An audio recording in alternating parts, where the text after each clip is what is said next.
Assalamualaikum warahmatullahi wabarakatuh. Perkenalkan, saya Siti Nuraini. Di sini saya akan menjelaskan mengenai apa sih itu CEO dan peran-peran CEO itu apa aja sih. Simak videonya ya. Istilah CEO memang mulai dikenal masyarakat umum belakangan ini. Biasanya jabatan CEO disematkan untuk perusahaan startup. Jika dahulu mungkin kita hanya mengenal istilah direktur untuk jabatan pada sebuah perusahaan saja. Nah, tidak usah berbasa-basi lagi, mari kita simak apa sih itu CEO dan apa saja peran-peran CEO dalam perusahaan startup. Nah, CEO adalah kependekan dari Chief Executive Officer yang merupakan level tertinggi dalam direktur perusahaan yang bertanggung jawab untuk membuat berbagai keputusan untuk mendukung bisnis, dan tidak hanya itu. CEO juga akan bertanggung jawab untuk mengelola operasional perusahaan.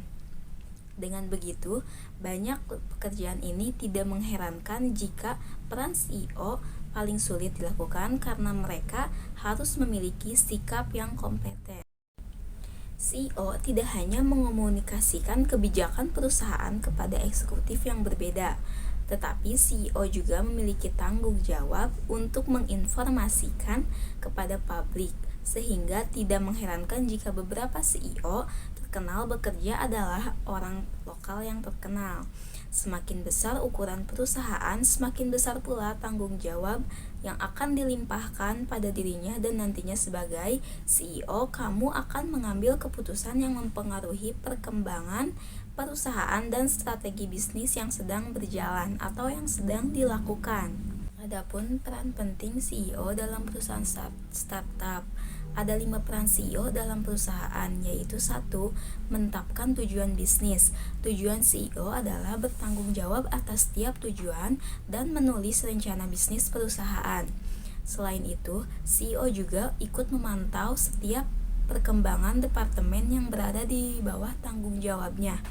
Yang kedua, membangun tim yang kuat. CEO juga berperan dalam menciptakan tim yang kuat. Ini benar-benar demi kelancaran operasional kerja perusahaan, dan tentunya hal ini akan berdampak positif bagi bisnis. Untuk membangun tim yang kuat, keterampilan komunikasi yang baik diperlukan dan rasa saling percaya sangatlah penting. Yang ketiga, mewakili perusahaan. Menjadi CEO benar-benar mewakili perusahaan baik dari segi citra maupun kepribadian.